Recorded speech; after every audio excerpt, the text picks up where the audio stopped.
Você já se sentiu encurralado, sem saída, com um obstáculo intransponível à sua frente e uma ameaça devastadora às suas costas? Essa sensação de pânico, de que o fim é inevitável, é uma experiência humana universal. Mas nas Escrituras Sagradas, encontramos um atributo divino que fala diretamente a esse desespero. Deus como Yahweh Yireh, o Senhor que provê e, mais especificamente, como o Deus que cria um caminho onde não existe nenhum.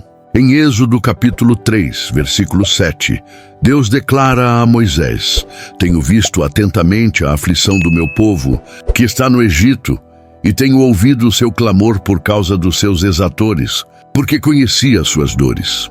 Esta não é a declaração de um Deus distante e apático.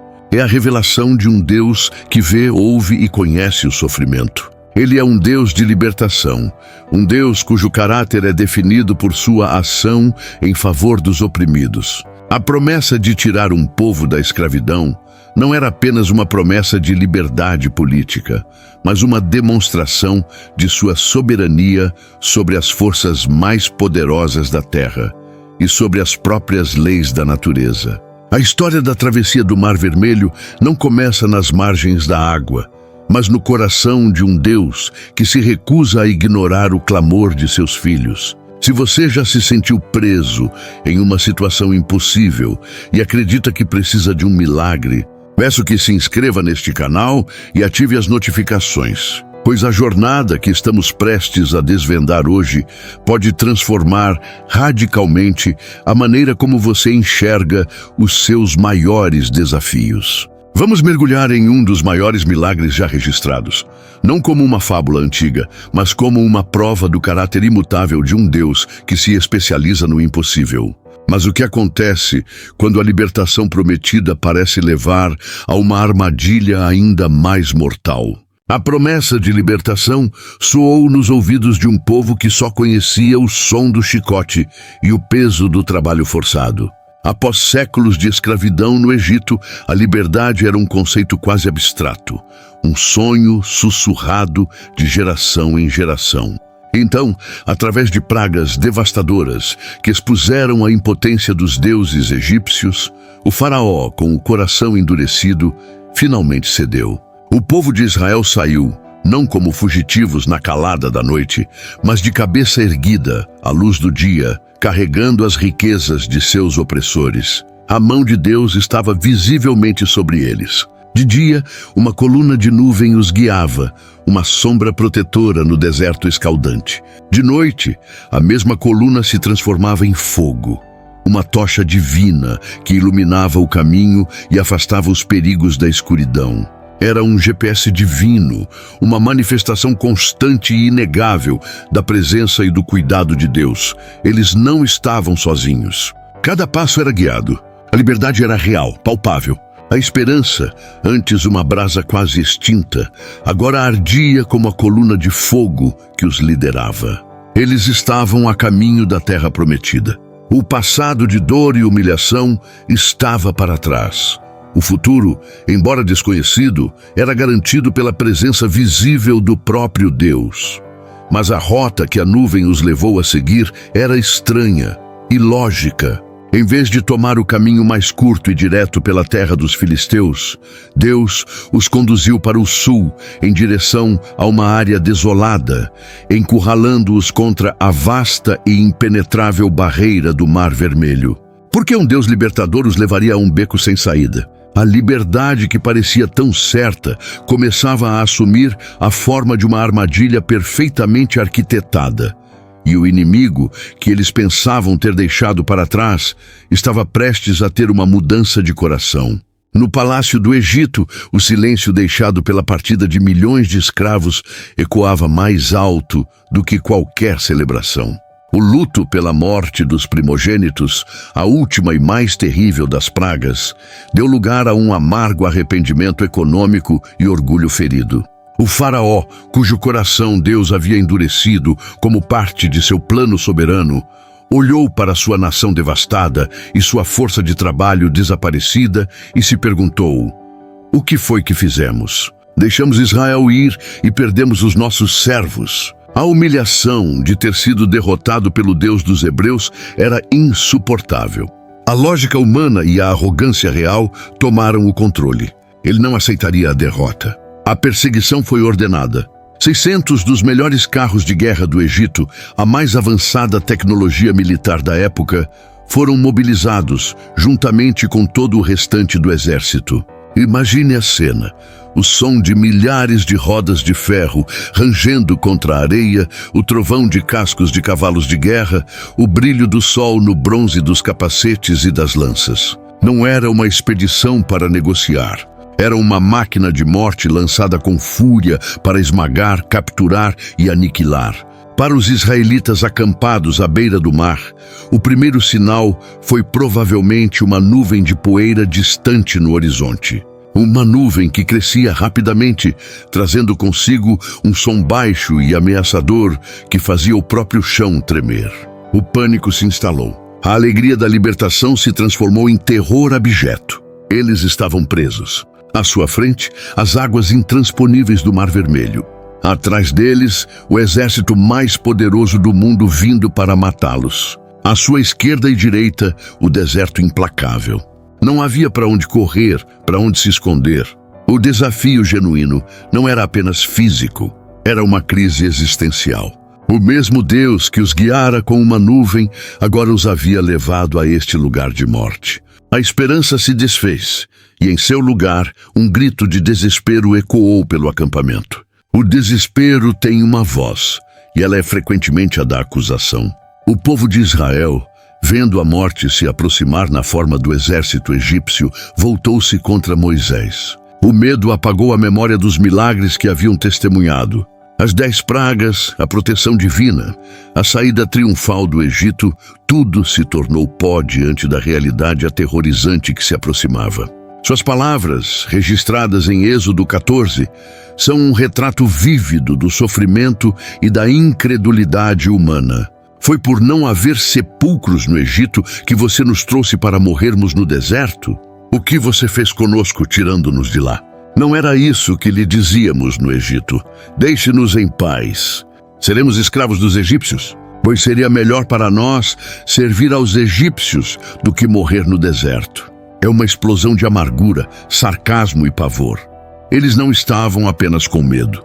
Sentiam-se traídos. Traídos por Moisés e, por extensão, pelo Deus de Moisés. A escravidão familiar, por mais brutal que fosse, parecia agora preferível a uma morte certa e violenta nas mãos de seus antigos mestres. Este não é um momento de fraqueza a ser julgado levianamente. É a reação humana genuína a uma situação impossível. Eles estavam olhando para a sua realidade com olhos humanos, e com base em toda a lógica e experiência, sua conclusão era perfeitamente racional. Eles iriam morrer.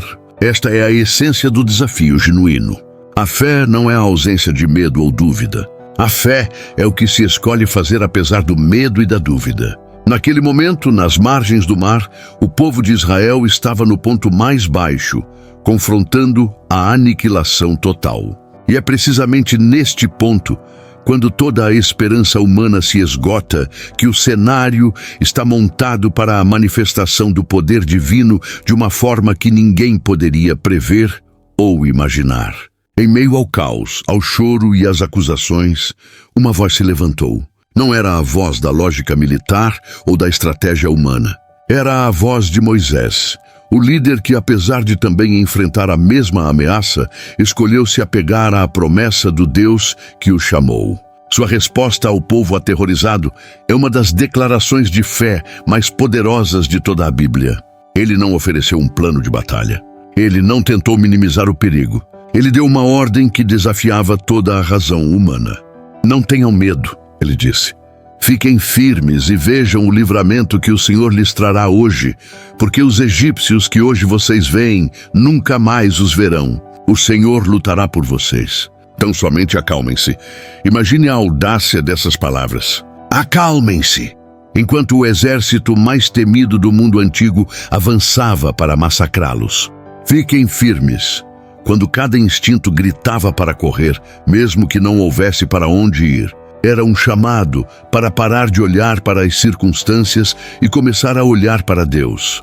Era uma instrução para substituir o pânico pela confiança, a ação frenética pela expectativa silenciosa. Moisés estava pedindo ao povo que fizesse o oposto do que seus sentidos lhes diziam.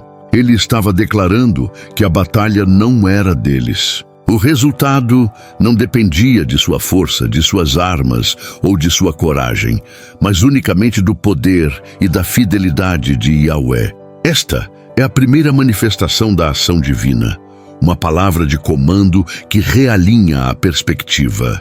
Deus estava prestes a agir, mas primeiro ele exigia que seu povo se posicionasse em fé, mesmo que fosse uma fé trêmula e frágil. E então, algo extraordinário começou a acontecer. A própria presença que os guiava, a coluna de nuvem, começou a se mover de uma maneira totalmente inesperada. O que aconteceu em seguida foi uma manobra divina, uma estratégia celestial que nenhum general humano poderia conceber. O anjo de Deus, que ia adiante do exército de Israel, retirou-se e se pôs atrás deles. E a coluna de nuvem, aquele sinal visível da presença de Deus, também se moveu de sua posição de liderança na frente e se colocou entre o acampamento dos israelitas e o exército dos egípcios. Esta não foi uma retirada, foi um ato de proteção sublime e misterioso. A nuvem se tornou uma barreira impenetrável.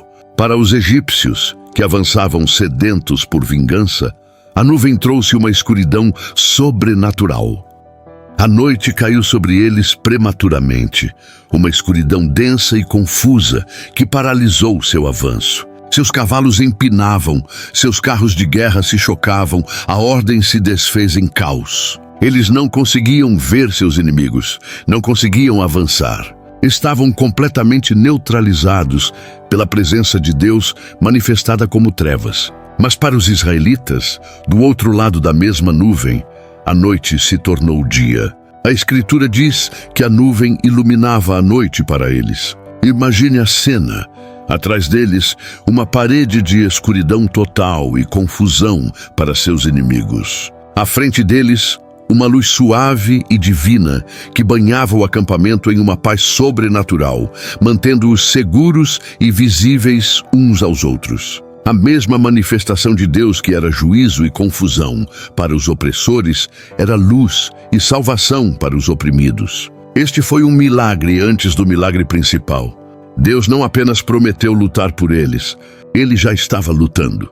Ele estabeleceu um perímetro de segurança, dando ao seu povo um tempo precioso e demonstrando que ele controla as forças da natureza, a luz e a escuridão. O palco estava agora perfeitamente preparado para o ato principal, um evento que desafiaria as próprias leis da física e redefiniria para sempre o conceito de impossível. Com o exército egípcio paralisado na escuridão, Deus deu a Moisés uma instrução simples, porém de consequências cósmicas. Estenda a mão sobre o mar. Moisés obedeceu. Ele ergueu seu cajado, o mesmo cajado que se tornou uma serpente diante do faraó e que feriu as águas do Nilo. E então o Senhor agiu.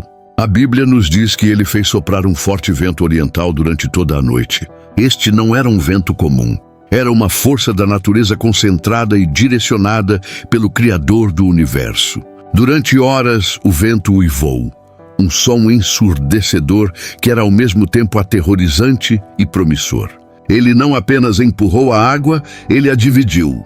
Lentamente e metodicamente, o poder de Deus começou a separar a massa de água.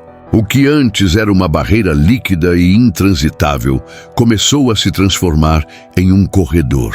As águas se amontoaram, formando duas muralhas gigantescas, uma à direita e outra à esquerda.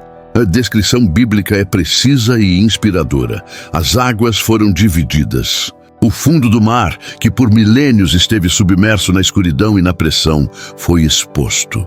O vento divino não apenas abriu o caminho, mas também o secou, transformando o lodo molhado em terra firme, um caminho seguro para milhões de pessoas, incluindo crianças, idosos e rebanhos. Esta manifestação de Deus não foi um truque de mágica instantâneo. Foi um processo deliberado, poderoso e sustentado ao longo de horas, uma demonstração de controle absoluto sobre a criação. As leis da física, da gravidade e da hidrodinâmica foram suspensas pelo legislador original. Diante dos olhos atônitos dos israelitas, o impossível estava acontecendo. Um caminho de salvação foi esculpido através do coração do desastre. A questão agora não era mais se havia uma saída, mas se eles teriam a coragem de dar o primeiro passo para dentro daquele corredor milagroso e aterrorizante. Amanheceu. A luz que iluminara o acampamento de Israel agora revelava em detalhes o espetáculo incompreensível. Um corredor seco no meio do mar, ladeado por paredes de água que se erguiam como arranha-céus líquidos, brilhando sob os primeiros raios de sol. Imagine o som, o silêncio estranho do caminho seco contrastando com o rugido e o crepitar das muralhas de água, contidas por uma força invisível. Imagine a visão. Peixes e criaturas marinhas nadando atrás daquela parede transparente e tumultuosa. Era um aquário ao contrário, onde eles eram os visitantes caminhando no fundo do oceano. A fé necessária para entrar naquele caminho era imensa. Cada passo era um ato de confiança. Confiar que aquelas paredes de água não desabariam sobre eles. Confiar que o caminho permaneceria seco. A travessia começou. Homens, mulheres, crianças, idosos e seus animais, uma nação inteira caminhando entre a vida e a morte, entre o milagre e o potencial desastre. Esta caminhada, que se estendeu por quilômetros, foi uma jornada de transformação. O medo que os paralisara na noite anterior deu lugar a um temor reverente. O que você acha que se passava na mente deles enquanto caminhavam por este corredor milagroso? Medo ou fé? Provavelmente uma mistura de ambos. Comente abaixo qual seria a sua primeira reação. Sua perspectiva enriquece nossa comunidade de fé. Eles estavam literalmente andando sobre a promessa de Deus, em um lugar onde o homem nunca deveria ter pisado. Cada passo confirmava que o Senhor estava, de fato, lutando por eles. A manifestação divina não era mais apenas uma promessa ou uma barreira de nuvem. Era o próprio chão sob seus pés, um caminho de salvação aberto no coração do impossível. Enquanto a longa procissão avançava, a escuridão que continha os egípcios começou a se dissipar com a chegada da manhã, revelando-lhes algo que seus olhos não podiam acreditar. Quando a luz da manhã finalmente rompeu a escuridão sobrenatural, o exército egípcio viu uma cena que desafiava toda a lógica. Seus escravos fugitivos não estavam encurralados e prontos para o abate. Eles estavam marchando em ordem para dentro de um caminho seco no meio do mar. A arrogância e a fúria do faraó e de seus comandantes superaram qualquer senso de prudência ou temor. Se os escravos podiam usar aquele caminho, eles também podiam. Eles não reconheceram aquilo como um ato do Deus de Israel. Viram-no como uma estranha anomalia da natureza que poderiam explorar a seu favor. E assim, com os gritos de guerra renovados, os carros de guerra do Egito avançaram para dentro do corredor marinho. Eles entraram no milagre de Deus, não como adoradores, mas como invasores, buscando transformar um caminho de salvação em um campo de batalha. Mas o Deus que controla o mar também controla o tempo e as circunstâncias. Quando o exército egípcio estava no meio do caminho, na vigília da manhã, o Senhor, na coluna de fogo e de nuvem, viu o exército dos egípcios e o pôs em confusão. Essa frase é poderosa. O Senhor viu o exército. O olhar de Deus sobre eles trouxe o caos. Ele começou a emperrar as rodas dos seus carros de guerra. O chão, que era seco e firme para os israelitas, tornou-se um lamaçal para as rodas de ferro dos egípcios. Os cavalos lutavam para avançar, os carros atolavam. A formação de ataque se desfez em uma armadilha de lama e pânico. Os soldados egípcios, os guerreiros de elite da nação mais poderosa da terra, finalmente entenderam. Eles gritaram: "Fujamos da presença de Israel, porque o Senhor está lutando por eles contra o Egito." A percepção veio tarde demais. Eles estavam exatamente onde Deus os queria. Enquanto o último israelita pisava em segurança na outra margem, uma nova ordem foi dada a Moisés. O mesmo gesto que iniciou o milagre agora o concluiria. Estenda a mão sobre o mar, disse o Senhor, para que as águas voltem sobre os egípcios, sobre os seus carros de guerra e sobre os seus cavaleiros. Moisés obedeceu. Ele estendeu a mão sobre o mar. E ao romper da manhã, o mar começou a retornar à sua força normal. As paredes de água, que foram mantidas em suspensão por horas pelo poder de Deus, perderam sua restrição invisível. Não foi um vazamento lento, mas um colapso cataclísmico. 2 tsunamis convergindo para o centro com uma força inimaginável. Os egípcios, em pânico e tentando fugir, correram diretamente para as águas que retornavam. O poder que os deveria ter aterrorizado e os impedido de entrar no mar, agora se tornava seu túmulo. A água envolveu tudo. Os gritos dos homens e o relinchar dos cavalos foram silenciados pelo rugido ensurdecedor das ondas. Os carros de guerra, símbolos do poderio militar egípcio, foram esmagados e jogados de um lado para o outro como brinquedos. A elite do exército de Faraó, os homens que personificavam a opressão e a arrogância, foram completamente aniquilados. A Bíblia é enfática em seu relato. Não ficou nenhum só deles. A libertação de Israel não foi apenas uma fuga, foi uma vitória total e decisiva. O mesmo mar que foi um instrumento de salvação para o povo de Deus se tornou um instrumento de juízo para seus inimigos. A dualidade da ação divina é impressionante. A mesma água que os salvou, os destruiu. Era a demonstração final de que o Senhor, o Deus de Israel, é o único soberano sobre a vida e a morte, sobre a salvação e o juízo.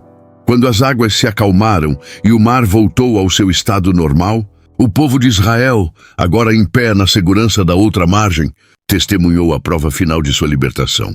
A correnteza trouxe para a praia os corpos dos soldados egípcios, os destroços dos carros de guerra, as armas quebradas. A ameaça que os aterrorizara por gerações e que os levara ao desespero horas antes, agora jazia inerte e derrotada a seus pés. O poder do Egito, que parecia invencível, foi quebrado. A Escritura diz que Israel viu o grande poder que o Senhor exercera contra os egípcios, e o povo temeu ao Senhor e creu no Senhor e em Moisés, seu servo. O medo paralisante do inimigo foi substituído por um temor reverente a Deus. A dúvida se transformou em fé, não uma fé teórica, mas uma fé forjada na experiência do impossível. Então, a resposta natural e espontânea a uma salvação tão grandiosa irrompeu. Moisés e os filhos de Israel começaram a cantar uma canção de louvor, conhecida como o Cântico de Moisés, que celebrava a força, a majestade e o poder salvador de Deus. Cantarei ao Senhor, porque triunfou gloriosamente. Lançou no mar o cavalo e o seu cavaleiro. O Senhor é a minha força e o meu cântico. Ele se tornou a minha salvação. Em seguida, Miriam, a profetisa, irmã de Arão, tomou um tamborim e todas as mulheres a seguiram com tamborins e com danças. A adoração explodiu na praia. Não era um ritual religioso formal, mas uma celebração visceral e jubilosa da vida, da liberdade e do Deus que os havia resgatado da boca da morte. A história não termina com a destruição do inimigo, mas com a adoração do libertador. Esse momento de louvor genuíno sela a experiência, transformando um evento histórico em um testemunho eterno. A história da travessia do Mar Vermelho é mais do que um relato antigo e espetacular. É um espelho para as nossas próprias vidas. Cada um de nós, em algum momento, se encontrará diante de seu próprio Mar Vermelho. Pode não ser um corpo de água literal, mas a sensação de estar encurralado é a mesma. Pode ser um diagnóstico médico devastador, com os médicos dizendo que não há mais o que fazer. Pode ser uma crise financeira avassaladora, com dívidas se acumulando e nenhuma fonte de renda à vista, enquanto os cobradores, como o exército egípcio, se aproximam. Pode ser um relacionamento rompido, uma família destruída, uma batalha contra um vício que parece invencível. O seu mar vermelho é aquela situação que grita impossível para a sua alma. E assim como os israelitas, quando estamos nesse lugar de desespero, a tentação de olhar para trás é enorme. O Egito representa nossa antiga vida, nossas antigas soluções, nossas velhas correntes. Pode ser mais fácil voltar para uma escravidão familiar do que enfrentar o terror do desconhecido à nossa frente. Quantas vezes, diante de um desafio intransponível, nossa primeira reação é a mesma do povo de Israel? Questionamos a Deus: por que me trouxeste até aqui para morrer? Não era melhor eu ter ficado onde estava? Minimizamos a dor da nossa antiga escravidão e romantizamos a segurança, mesmo que fosse uma segurança opressiva. Esta história nos valida em nosso medo, mas também nos desafia em nossa fé. Ela nos mostra que, muitas vezes, o caminho de Deus para a nossa libertação passa diretamente pelo lugar do impossível. Ele não nos guia ao redor do problema. Ele nos guia através dele. O lugar da sua maior crise pode ser o palco para o seu maior milagre.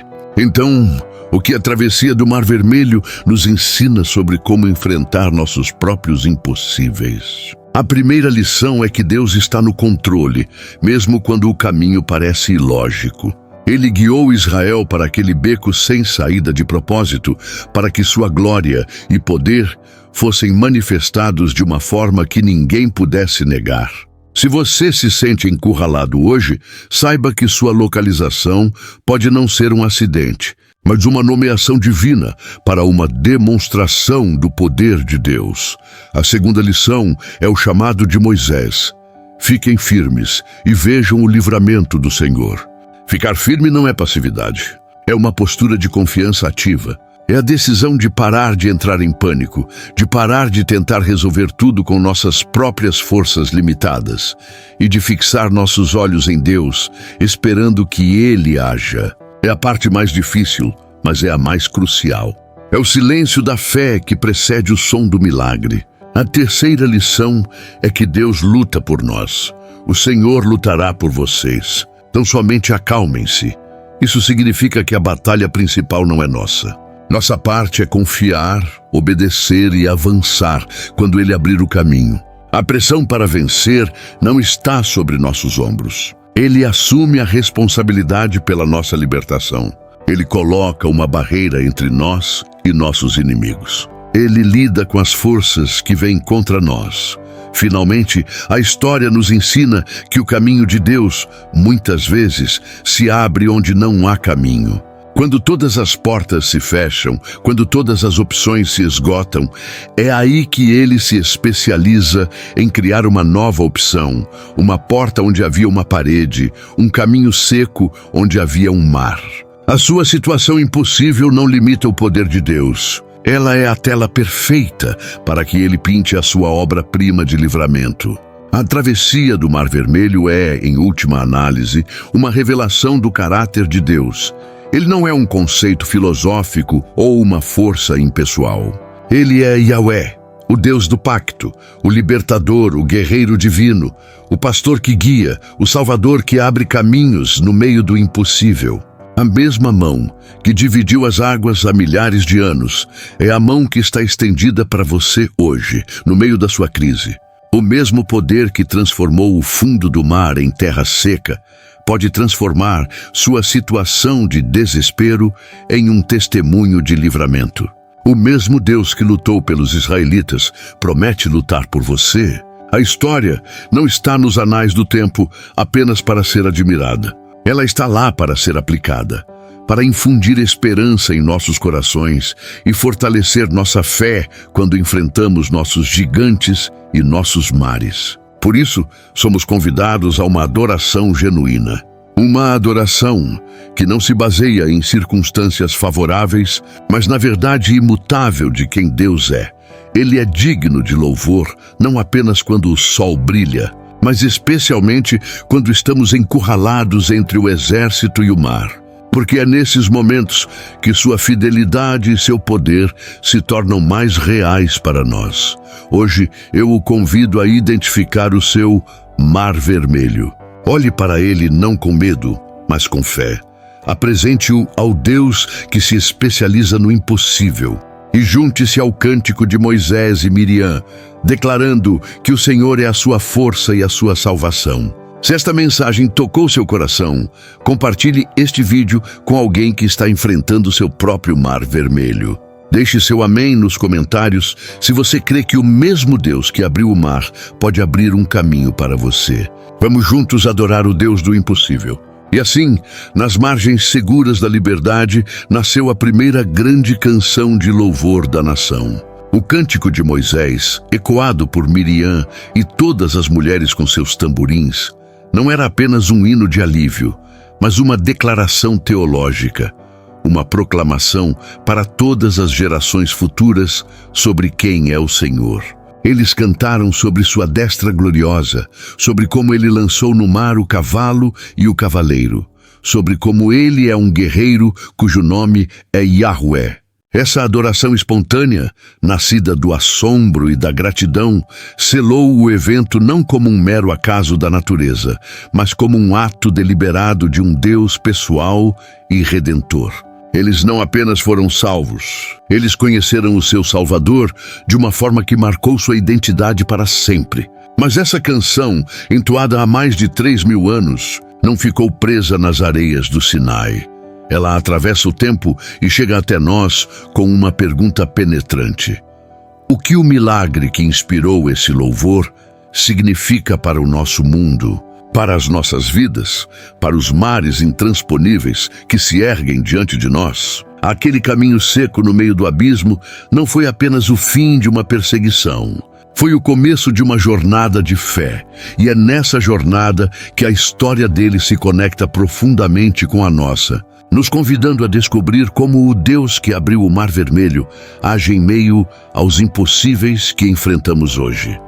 A história da travessia do Mar Vermelho é, em sua essência, um convite para recalibrar nossa percepção da realidade. Todos nós, em algum momento, nos encontramos encurralados. Diante de nós, um mar de impossibilidades. Seja uma crise financeira que ameaça afogar nossos sonhos, um diagnóstico médico que soa como uma sentença, um relacionamento rompido que parece irreparável, ou um abismo de desespero e ansiedade que nos paralisa. Olhamos para trás e vemos o exército de nossos fracassos, medos e acusações galopando em nossa direção, prontos para nos arrastar de volta à escravidão da desesperança. É nesse ponto de estrangulamento, nesse beco sem saída da experiência humana que a voz de Deus a Moisés ecoa para nós: "Por que clamas a mim? Dize aos filhos de Israel que marchem." É um comando que desafia a lógica. Marchar para onde? Para dentro do mar? É um chamado para mover-se pela fé quando a razão ordena que fiquemos paralisados pelo medo. O Deus da travessia não nos promete uma vida sem mares vermelhos. Pelo contrário, ele nos mostra que é precisamente na presença do impossível que seu poder se manifesta de forma mais espetacular. O milagre não foi remover o mar, foi abrir um caminho através dele. Isso nos ensina que muitas vezes a solução de Deus para o nosso problema não é contorná-lo, mas nos capacitar a atravessá-lo, a caminhar sobre um terreno que deveria nos destruir, mas que sob seu comando se torna nosso caminho para a liberdade. A manifestação de Deus na vida do crente nem sempre é um resgate instantâneo do problema, mas frequentemente é uma presença sustentadora no meio do problema. Ele nos convida a dar o passo, a estender o cajado da nossa fé, confiando que ele já enviou o vento forte do seu espírito para fazer o que só ele pode fazer. Aquele caminho seco, com muralhas de água de cada lado, é a mais poderosa imagem da soberania de Deus sobre o caos. O que era um agente de destruição se tornou um muro de proteção. O que era um obstáculo se tornou um corredor de salvação. Essa é a natureza do nosso Deus. Ele não apenas muda as circunstâncias, ele redime as próprias forças que se levantam contra nós e as usa para seus propósitos gloriosos. Portanto, hoje, diante do seu mar, lembre-se, você serve ao Deus que se especializa em dividir águas. Ele não te trouxe até aqui para te abandonar. Ele te guiou até a beira do impossível, não para te testar, mas para te revelar quem Ele é. E o convite para você não é o de entender, mas o de marchar, o de confiar, o de adorar, não apenas na outra margem, na segurança da vitória, mas de começar a adorar agora, na praia da incerteza, pois nosso louvor não se baseia naquilo que vemos, mas na fidelidade daquele que prometeu. Qual é o seu mar vermelho? Entregue-o ao Senhor dos Exércitos. A batalha é dele e a ordem para você é a mesma. Marche. Se esta mensagem profunda sobre o poder de Deus tocou sua alma, considere se inscrever e ativar as notificações. Juntos, continuaremos a explorar as maravilhas do Deus que faz o impossível se tornar realidade, fortalecendo nossa fé a cada passo. E compartilhe nos comentários qual mar vermelho você crê que Deus pode abrir em sua vida. Vamos orar uns pelos outros e edificar uma comunidade de fé que marcha, mesmo quando o caminho ainda não pode ser visto.